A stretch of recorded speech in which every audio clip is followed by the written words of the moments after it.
So here we go, episode 33 of the Two Russells podcast. I think at episode 40, we swapped the introductions and you become the introducer. And I was fascinated by that previous story of Colby and someone for me, which I don't think we quite got out, who got into property. When everyone we ever interview, I've always sort of had something within property. They go into I've been an estate agent, now I'm going to deliver something for estate agents. Yeah, I hope the thing that came through was that, yes, even though he doesn't come from a property background, he and his co-founders realised that there was a real problem that exists in terms of sellers choosing an agent. And that actually, unlike a lot of prop tech platforms, a lot of prop tech ideas, that he actually came up with an idea that provides a solution to a problem. And I think for agents, they might not realise it until they kind of look into the whole get agent thing. But for agents to be part of something that genuinely helps a seller choose them as the best agent, how can that be a bad thing? Yeah, so that brings us nicely on to today's guest, because an agent. I first came across Matt Giggs. Welcome, Matt. When great to be here. I was running a office in St Neots, which was part of the Spicer Heart business. We had an office in St Neots, and we were constantly looking at Giggs and Company, thinking, well, how come they're getting all the instructions, and trying to work that out. And I think it was well renowned. It was grew to £1 million branch, and incredible turnover business that the agents in that area were looking at with envy. So that's where you first came onto my radar, and then followed your journey, an inspiration to absolute many. So thank you for giving up your time today, Matt, to join us on the Two Russells podcast. It's great to be here. Really looking forward to it. Of course, you're normally the other side because you have I've been co-hosting. And we should probably let you mention. One. Go on. Well, I've co-hosted the Property Porn Stars, which you've been a guest on. With David, and that's gone really, really well. 2 years that. Yeah, I mean, not as well as this, but it's gone quite well. It's nowhere near. But a good one to listen to for agents. But the next one is called Estate Agent Showdown. Okay. It's a debate show, getting two real expert opposing views on the panel. I host, and I want to draw the information out of both guests to give the listener something to think about, because we've all got different views. Tiny bit, but more fun, light-hearted, and less about, which probably we'll cover some of this today, worrying about what other people think. Yeah. Because we do far too much of that. Let them. Come on, share, be passionate, and let's see where we go from there. So we should talk about where it all started for Matt Giggs. Well, it was 1996. £6,000 basic, no driving licence. The area manager, Neil Hall, at the time of Taylor's Estate Agents, lent me... So that was your first job? Yeah, he lent me £1,000 to get my car, to get my car after I passed my test. Because I didn't have any manager money. Did? The area manager. What, out of his own pocket? Out of his own pocket, and so I paid him back. So you were earning £6,000 and he lent you £1,000? So I was earning £6,000 base. Once I passed the probationary period, I got £8,000 basic salary, plus I then got £50 worth of commission on each house sale. So that was a real bonus. So how old are you at this point? I was just turning 20. So you didn't do uni? No, I played football. I was a failed professional footballer. Whoa, hang on. Let's go back a bit then. Whoa, hang on. Peterborough United. Really? Did very well yesterday, didn't they? That was the date when we're recording this. They're back-to-back. So you played professionally, from school days? Yeah, so I had England trials at the age of 14, got to Peterborough. I was at Cambridge United, got coerced to Peterborough, rightly or wrongly. Rivals. And then signed there on an apprenticeship, done 2 years apprenticeship, played a full season in the reserves. Great quick story is that at that time, Man United had Eric Cantona and Ryan Giggs in the same team. Yeah. Brilliant duo. And they thought you were related? They thought we were related, but Eric Cantona's brother Joel was on trial at the same time. We played in the same team together, had a car crash, and there was a really interesting headline that could have gone to the local papers called Giggs and Cantona in car crash. Obviously, people would have been disappointed when they got to the small detail. But Matt who? Yeah, Matt, exactly. Yeah. But that was my backstory before getting into estate agency. So you were a team player? Yeah, I think so. I loved the culture. Actually, I didn't always love the culture. Going into an apprenticeship is quite brutal. It's like being in the army. For anyone who cleaning the boots, the footballs. If the balls weren't pumped up enough, they would fire them at you as you stood there in the goal. So the players would give you stick. They'd give you loads of stick, like kidney a boarding punches, school type of thing. Oh my God! Thrown in a skip, Vaseline, polish.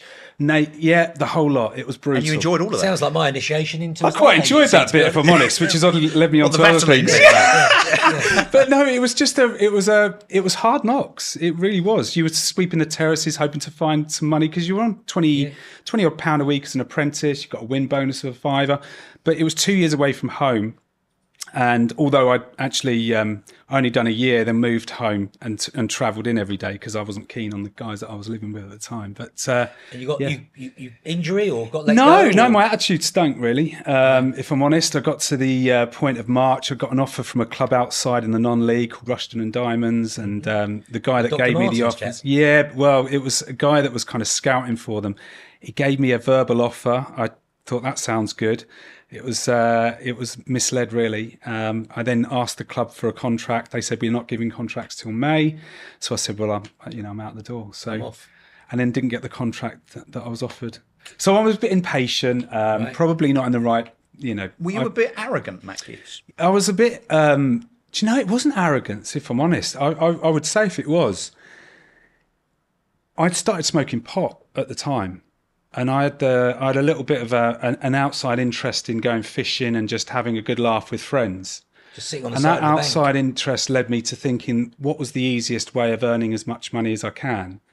And that's what took me away from a career that I'd grown up in and I was thriving in, to be honest, even in my last year at Peterborough. What, you blame the weed? I mean, you've got to blame yourself, right? Because it's I your blame choice. myself 100%. Yeah. I mean, looking back at the time, I never even looked at myself. It was always a case of the club were a bit hard on me. I could have got a Manager contract. this, Yeah, for sure. But, it's years that give you the confidence to look at yourself with a bit more responsibility, I think. So, Wow.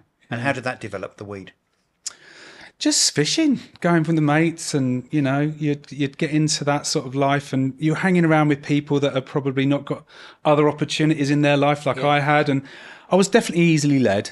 I definitely come from that kind of people pleasery background, which probably got me into a state agency, but I ended up, for me, making a decision based on ease and money. And it was the So wrong one. ease as in EASE rather than ecstasy. Oh God, yeah. I wasn't into that. That wasn't my thing. I quite like but it wasn't The like relaxing. it was very it wasn't much at the time because obviously I was very busy playing football. But it started to get me into the wrong things at the wrong time for sure.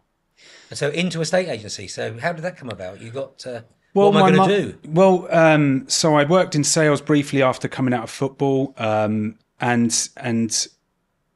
actually, there's quite a lot happened just before that. So my brother passed away just around the football career ending. And You mind talking about that a bit more?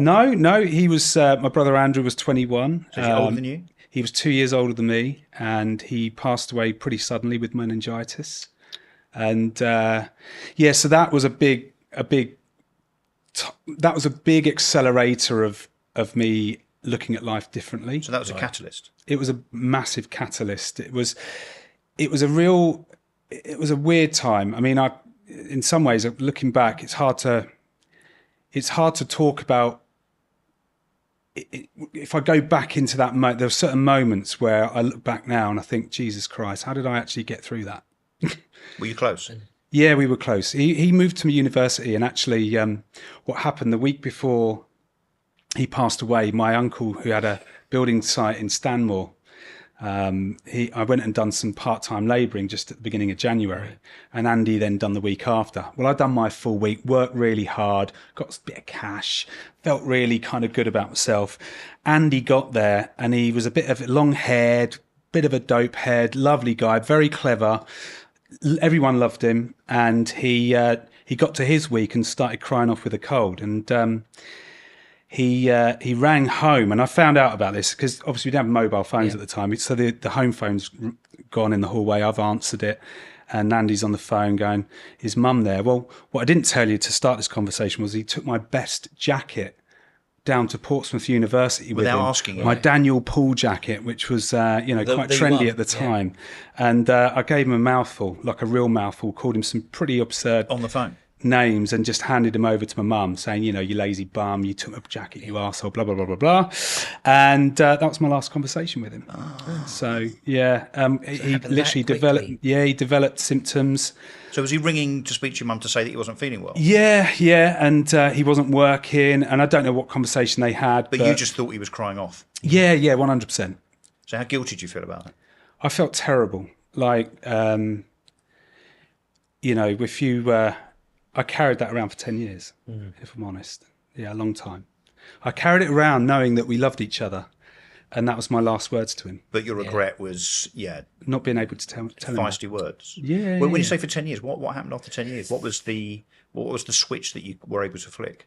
I think it was almost like the very early stages of kind of looking at the comfort that you can take from a loss. Now, that sounds very strange, but I didn't talk about Andrew much at all. My family, I couldn't even sit down and look through photos. You bottled it up. Right. Bottled it up. And Because my of wife, the death or because of the guilt? no, it's more just the death of just the whole thing. It was loss, very overwhelming. Yeah, for sure. The guilt was still there at that time. And it's got me onto a subject now that I don't think I can get away from. But I probably, at the time, just felt like it should have been me. Right. What?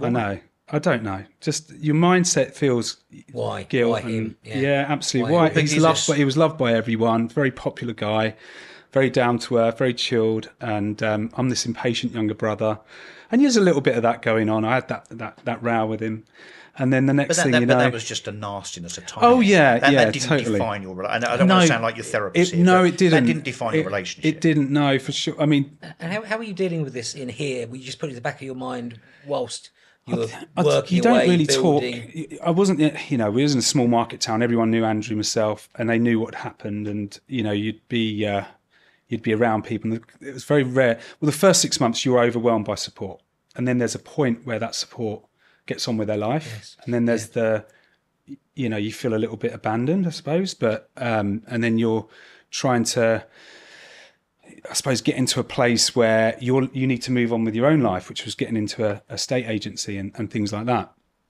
But I moved on. Bizarrely, my wife introduced me. Now, this is going to be an interesting one, because imagine how skeptical and cynical I was at this point. She introduced me to, the lady does tarot cards. Oh yeah. Yeah. So What, medium. the fortune teller at the end of the pier. medium. Kind of Yeah. I mean, I've just met my wife not too long, and she lost someone very close to her at the time, and she said, "Well, you should, you never talk about it." And I'd get upset with her, maybe more so than anybody else, because she likes to ask me lots of questions, and she could feel a lot of anger inside of me and a lot of frustration, and that was bottled up from the loss of Andrew. So we ended up. Bearing in mind, this is probably 10 years after I started a state agency. So I'd already accomplished quite a lot in that 10 years. But So you're what, 30? yeah, around that sort of age. And we sat there, and you're supposed to take in a bag with some belongings. Right, So yeah. I took a hairbrush and a Nottingham Forest shirt, because he was a big Forest fan. So I kept it in the bag, made it sure it weren't see-through, because I wanted to catch this Yeah, woman yeah, out, because clever I way. thought it's a bit of a If you charlatan. thought it was all snake oil. Oh, yeah. Anyway, it may be not. But my story is this one. So I've sat there, the scented candles are on, and I've sat down like I am with you guys here. And what does she look like? Could we just get a picture in our mind? Did she have a headscarf, a load of bangles? No, she actually was very kind of spiritually looking, in a Friendly way. that- looking? Very friendly, very warm. And she asked me a few questions. We sat down, and then obviously someone comes through and she starts to describe this person. So she said, "Well, look, I've got someone with me now who's, I can remember this. He passed away quite young, and he's got long hair."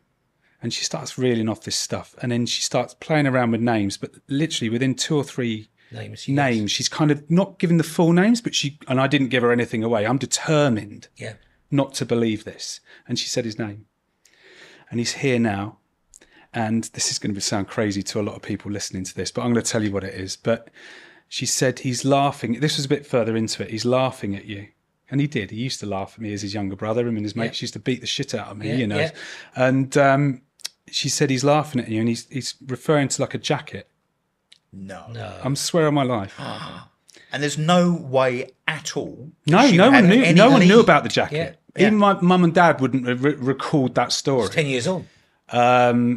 And she lived miles away from where we lived. There was no Facebook. There's no way of She knowing. can't have researched your Google none in at all. advance. No. And he's laughing at you, and he's telling you not to worry about it. So it's kind of got this reassurance, and I was completely overwhelmed. I bet. Talking about it now, because it was something that just released that moment, just got everything come out of me. Excuse me, sorry. And it was like, in some ways, I knew he was okay, and in the other hand, I felt like I could move on. The closure. Yeah, And you were on your I own. could move Melissa on. wasn't with you, was it? No, she was outside in the car. What happened when you walked out of there? Do you know, it's very interesting. Like I can remember walking out of the place, and almost like the sun was shining, and whether it was or not, it just felt like a release. So a huge relief. Massively, yeah. And look, I knew Andrew loved me, and I loved him. And there's one thing I would say to anybody that's lost anybody, that, you know, we sometimes hold on to the wrong parts of the past instead of the right parts. Yeah. You know, we shared incredible memories as brothers, and I left thinking about those, Right. and So it instead of opened thinking up about the reality of 99% of your relationship had been very positive. 100%, And a very small part being that very stupid small, 10 seconds on the 5%. phone. 0.1%. yeah, and it was you know, brothers fight and getting. I mean, we've got 3 kids, and they love arguing and fighting with each other. And my wife's a single child, so she kind of gets a bit stressed by the whole thing. And I'm saying, this is natural. Just leave it. It's all good. Enjoy it Enjoy it. because of the Sit back. circumstances. Watch. 100%. So have you got other siblings? Or was it just you and No, Andrew? it was just me. Yeah. So of all people, you watch that and think, yeah, you should really bottle this interaction between kids, because it could just be taken away from you any minute. Well, my strategy around the kids arguing is to hide. So if I hear one of them, especially my middle one, she likes to cause a lot of I'll hear the tears before she arrives in the room. So I'll hide. She'll come in the room to try and tell on one of her brothers or sisters, usually her younger brother. And if I hide, she starts laughing, and then the ice is broken. Changes But the mood. but it's you know, losing someone. I know a lot of people have done this, and it's one of the things that what's amazing. For 10 years, I didn't want to talk about it, look at photos. We raised lots of money, and that was a definite help. Yeah. What, for meningitis? For meningitis, we raised thousands of pounds, and that was a massive help. But to actually sit down and acknowledge you the didn't have closure conversations, until that point. not at all. But now you feel you've got Now, closure. whether I'm not saying anyone should, that's the route forward for you. That was just the route forward for me, and it's been a part of me. Then after that, actually opening my mind up to things like therapy and looking at that kind of side of my brain where I can talk more, because I think guys, I just think we struggle a little bit to have those kind of deeper conversations. You talk about that brilliantly on your Instagram, walking through the park in St Neots, just Yeah. reflecting and talking about, you know, things don't always go No, man, in a straight no. line, and you're very honest with that. you Yeah, know, with- I've got a completely different outlook to challenges now. Well, you've got to go from 10 years of not talking about it to now coming on to podcasts and talking about it. I want to touch on something that's Yeah. related to this. Yeah. You said earlier on, when you were an apprentice in football, that you were very easily led. Yeah. But now Matt Giggs is a leader in a estate agency. Yeah. What the hell happened there? How do you go from one to the other? I think you get to a point where you feel the big shift for me was leaving Countrywide, where being easily led was what they wanted. Right. Because they just wanted managers to You go were by the part rule. of a system. You're there to earn the money, And you build fast-tracked profits. through to- And by the way, I loved Countrywide for many, many years. Certainly when Harry and Jerry Fitzjohn and Eakins, they were the kind of like the board. There was a really, really great business there, a really great business, and the training was phenomenal. And there was a lot of support in terms of processes and systems. And you did very well within it very young.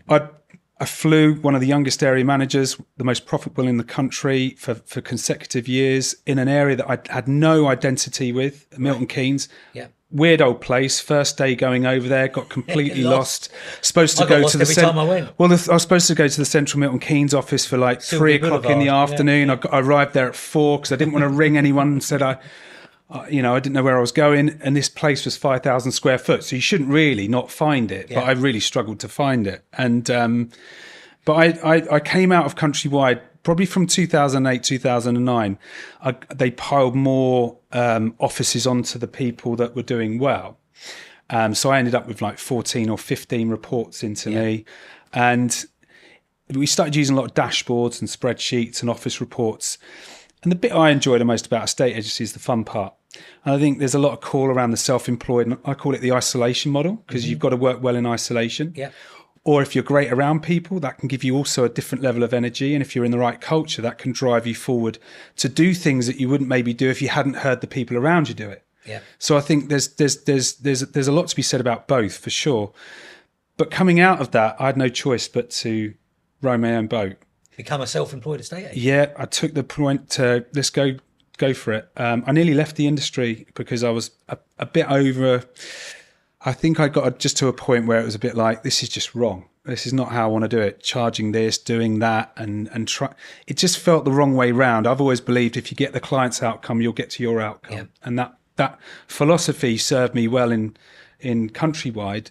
And when it was veered away to just numbers and driving numbers and getting your net fees over the line by 4 o'clock on a Wednesday, which was how it was. It's just a KPI culture. KPI. It's a KPI culture, and I get it. I totally get it. If that's your business model, that is your business model. And when maybe it's that big, it has to be. Maybe. No, I think it I has worked to in it. be. I loved it. Yeah. 5 o'clock Friday was everything. Yeah, The and weekends revolved around. it did. 6 o'clock on a Friday spurred you on night. or not? Yeah, And I had yeah, so yeah, many yeah. great memories from there, and so many great guys. I mentor a couple of guys that I took on in a estate agency who have got their own businesses now, and I still mentor them to this day. And, you know, there's so many great connections that I've built from Countrywide. And I think those days in the corporate world taught me a lot.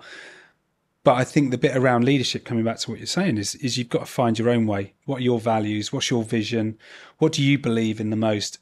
And they were the things that took me away from Countrywide. And what influenced you on those? So who were your influences? So Anthony Eakins has always been an influence. So if you don't know who he is, he was a I know Countrywide who he guy. So he lives within a mile away from where I live, and I dealt with him over the years, sold him property, and he's just a very, very wise man. That's the best way to describe him. And but I'd kind of seen friends build their own businesses around, you know, trades and stuff like that, and I thought, you know, I wonder if I can do this. And when I opened, it was in an office which was as literally no bigger than this rug. There was like enough room for 2 of us in it. And I went from running a team of 80 to being at the 2-bed flat for evaluation and a 3-bed house, and then doing I can viewings. see the smile on your face. You Well, loved I it. just, it was like you're kind of born again. Yeah. And it had a different meaning to it. And that's why I think a lot of people are leaping to self-employed, because their name's on the board, or there's that sense of ownership. Well, and because they're taking the lion's share of the commission rather than giving 95% back to I still don't think the commission's the biggest driver for people. They'll say it is, but I think there's more to it than that. And if commission is the biggest driver to it, you're in the wrong business, because it's one of the most highest paid, hard-working jobs, I think someone said, but the lowest paid as well at the same But time. maybe not the amount, but there's got to be what I call a fair share argument. Oh, Which is 100. You're doing all the work. Absolutely. For somebody else that might have their name above the door, which stems back 150 years or whatever, Bairstow Eves does. Absolutely. But the fact that you're now taking 70 or 75% of what you're earning, and the emphasis there is on the word earning, surely that has to be a motivator rather than only retaining 5% of it. I think the 5% has to be fairly argued. So on the other side of the fence, a large base salary, a car, all that. leads. Let's be honest, a lot of self-employed agents have tried it and come out because they haven't got the credibility behind them in some respects that they need, because that gives them the confidence to sit in someone's You're still lounge. running a very traditional estate it's agency got, model, it's, right? it's got a traditional element to it. But it's the overall package, I think, has to be fair. That's the bit that you have to say. Let's get on to what you do, because the first time I met you, I mean, it's a while ago now, we've been out a few times since. Yes. But I'm genuinely fascinated and impressed about your model, which I think goes something like this. You partner with estate agents that are really good estate agents. Yeah. But perhaps are not quite as clued up or committed or interested in the business side, whether it's marketing, compliance, running a P&L. Yeah. You and your team partner and say, okay, well, look, let us do that bit. Yep. You do the bit you're really good at, which is Absolutely. valuations, listings, sales, sales progression. Is that a fair characterisation? Absolutely. This is the Giggs McGrath model. Yep. So Giggs McGrath, Giggs and Bell. There's 2 Giggs and McGraths now, and I've run that kind of model slowly. So we've not tried to explode it, But it's successful. It's successful, hugely successful. So you've turned around businesses. It's like where- a hybrid. Would I that be more suppose. of a franchise model? No, it's a limited company, separate limited You're company much more business. hands-on than a franchisor would. Yeah, a training, get involved with the training, the attraction, the recruitment, lead gen, making sure that everybody's getting the right training, should we say? But okay, I'm going to be devil's advocate just for a second. Yeah, but Matt, I'm a brilliant estate agent. I'm doing okay. I know I could do Damien better. said that. But I'm going to give 50% to you. Yeah, Why it's would I more want to than do that. that? More than that. Yeah, a little bit. So what's your argument?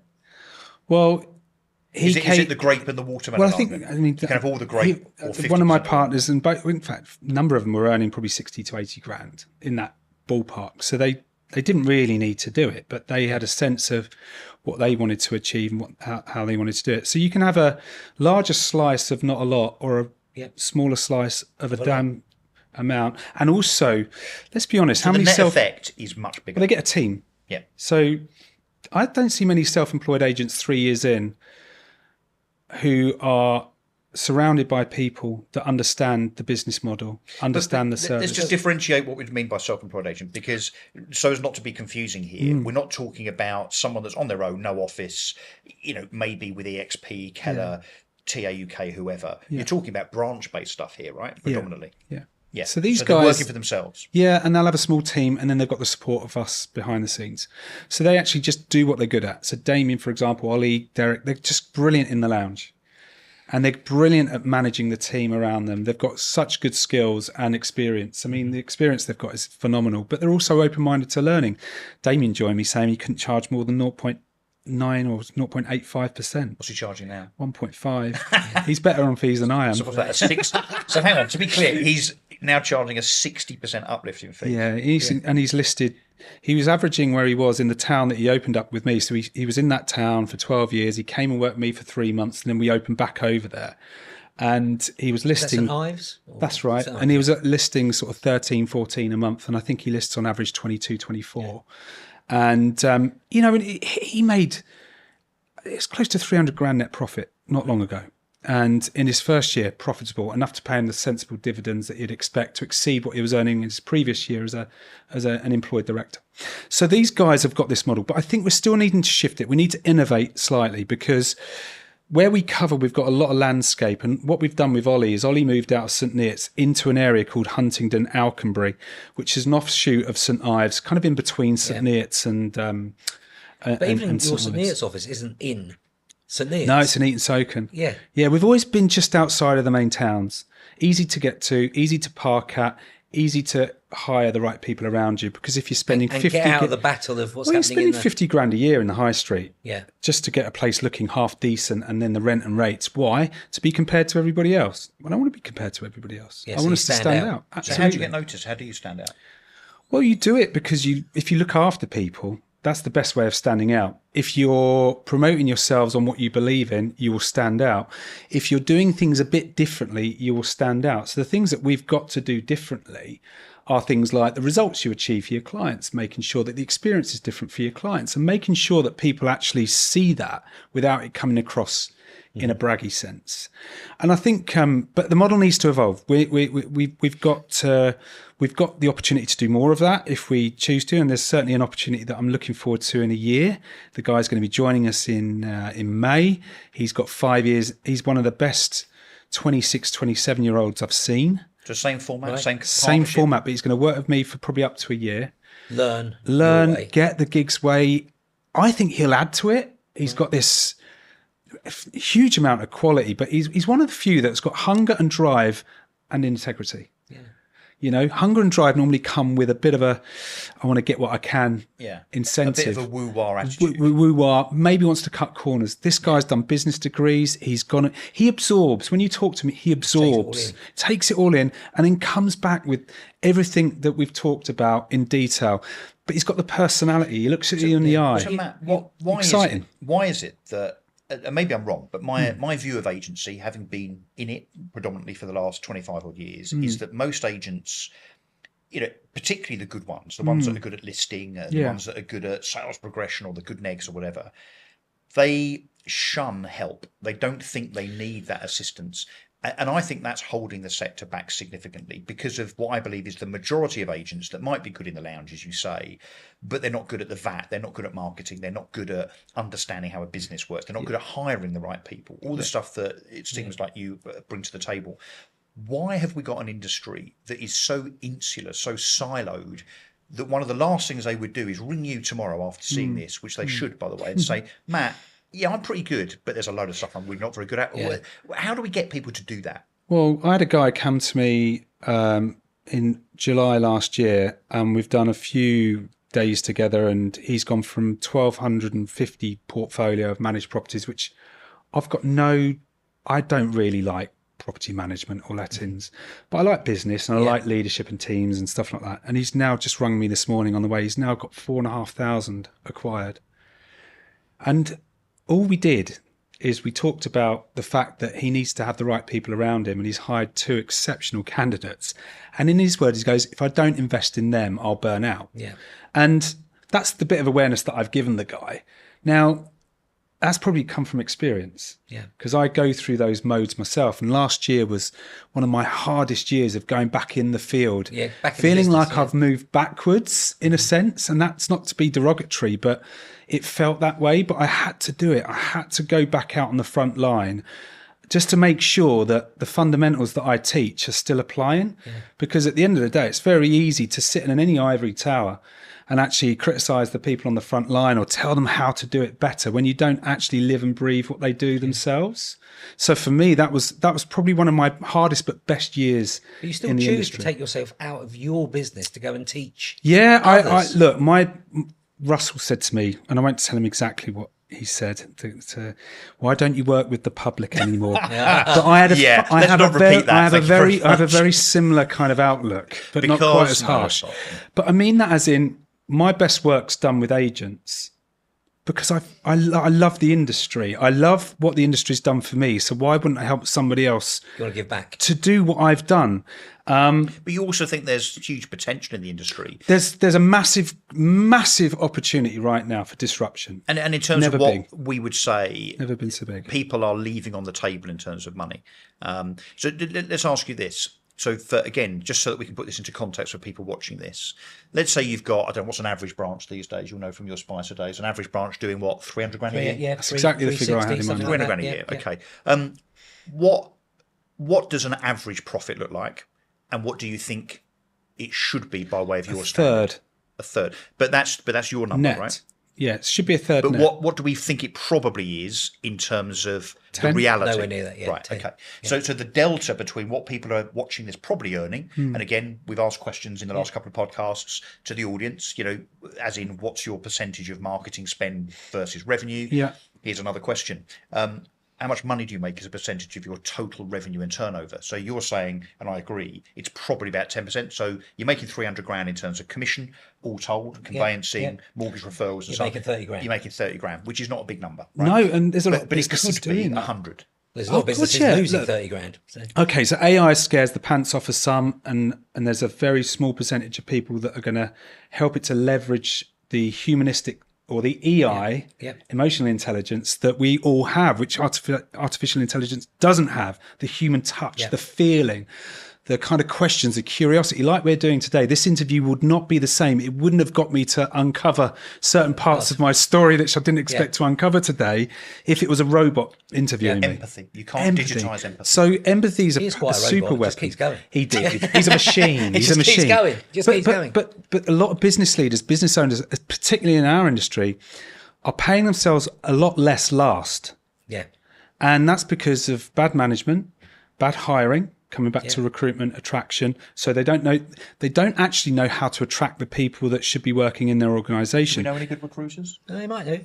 Value propositions. So what's the value in the proposition for people to want to come and work there? Those things are really important. And we've got this all wrong loads of times over the years, and we'll get it right. And then we'll keep that, and then we'll try and innovate that. Because you've explored other models, haven't you, mate? You looked at Keller Williams at one point. I was in the States and I met the Keller Williams senior team that were over here. I can't remember what you call them now because I've got loads of titles, but Yeah, the operating principals. OPs. Yeah. So And I was tempted because this was what, 8 years ago.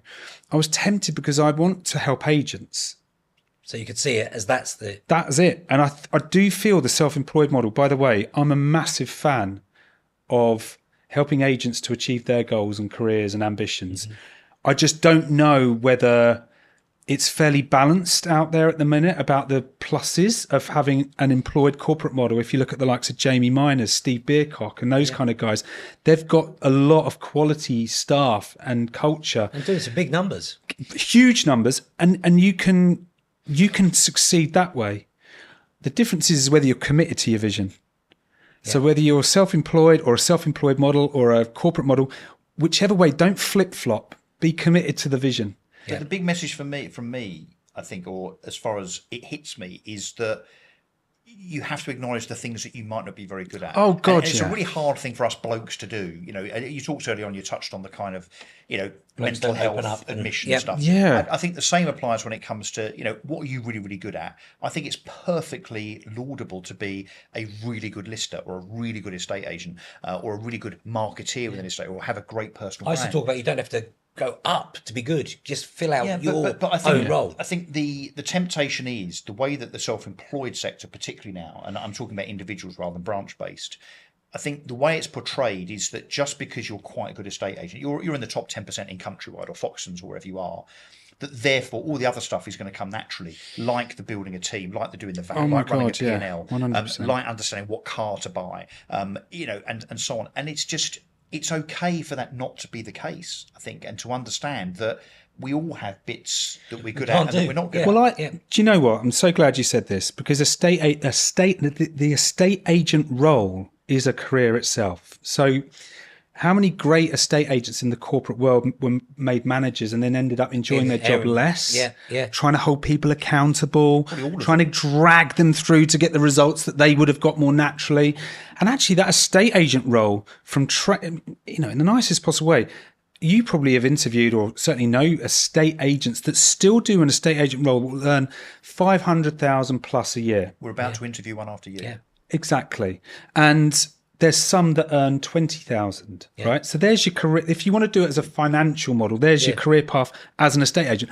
I know estate agent business owners who learned their management skills in the corporate world and they've really struggled to make any money by hiring other people. So it's clearly not for them. Yeah. And you're right. You need to know what you're good at and then leverage it. Spend all of your time doing what you're good at, which is what I've got to do. Make the one thing, the one thing. The one thing is a great analogy around that. What's the one thing that you consistently need to do? But then understand that you've got to delegate the other stuff and invest in it. Yeah. Well, this is what that guy's just done. He'll be investing a best part of 120 grand in salaries into people. But if you're going through this acquisition vision that he's committed to, part of that commitment is to have the people around you that know how to do it.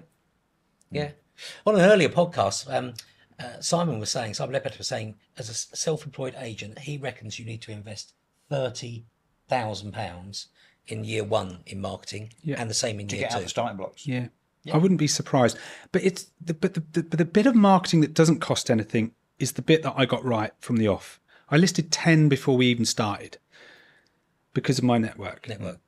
So 10 listings in May. We were the market leader on new instructions. I know we like to talk about market share, but at that time I did because I came out of the corporate world. And one of my visions for year one was to be top in the market. And we did in month one. And then in month 4, we were top on sales and we're still there ever since, 13 years later. That's become less important to me as I want to build a business. And as I want to build a business that helps other agents to build their careers, their businesses. Because a bit like working with a client, if you sit with a client in their lounge and just start talking at them, you've lost them. If you start asking them questions like, what's the outcome you're looking for? What's your journey that you want to go on? What's your perfect move? And what's your goal? Whatever it might be. But you work from the end, don't you? Begin with the end in mind. Absolutely. Begin with the end in mind. And I feel business is exactly the same. So each agent that I want to work with, the ones that are successful, they know what they're working towards. Yeah. They're committed to it. They've got a goal. There's so They've got a many, North Star. though. There's so many that are just false. They're kidding themselves. They honestly think that doing lots of videos is going to make them a lot of money. It's not. You're just doing what everybody else is doing. And yours might look a bit nicer, but that's not going to be how you're going to drive your business forward. It's got to be something that you do individually that's different to the rest of the market. Yeah. And it's got to be valuable to the person that you're looking to help. And you've got to get that message clear. The reason why Trump's won an election and his message was clear. Yeah. Farage, his message is clear. What was Kamala's message? Yeah. She didn't have a message. It was about trying to please everyone. Get your audience. Know who you want your audience to be. Get your message clear to that audience. What problems do you solve? Stick to it. Be consistent. As long as it aligns with your values. Well, then hopefully fulfill it, which of course most politicians don't do. But, well, this is why. We could do politics another time. Oh my God, yeah. You could. There's lots we could do another time, isn't there? Indeed, but. Yes, I think we're probably, regretfully, we're out of time. I think this has been fascinating and genuinely, and again, part 2 required. And can I just add, no one pays to be on this. We don't take any money from anybody. We might take some money from sponsors actually in the future, but we don't take money from people to be on this. It's not a sales pitch. People like Matt or Simon Ledbetter, whoever, obviously they've got a business and they're going to want to promote it. Colby Short we just had on from Get Agent, but that's not really what this is about. It's about stories and journeys, and I guess how people have become successful despite challenges. You've had one of the biggest ones that there ever is, bereavement. And I'd say not only have you come through it, but almost, and I say this in gratitude to Andrew. Yeah, it's been a catalyst to change. I honestly, we spoke about this before we kind of got on camera.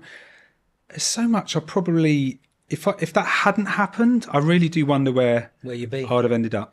So it's almost, in a weird way, a bit of gratitude. Yeah.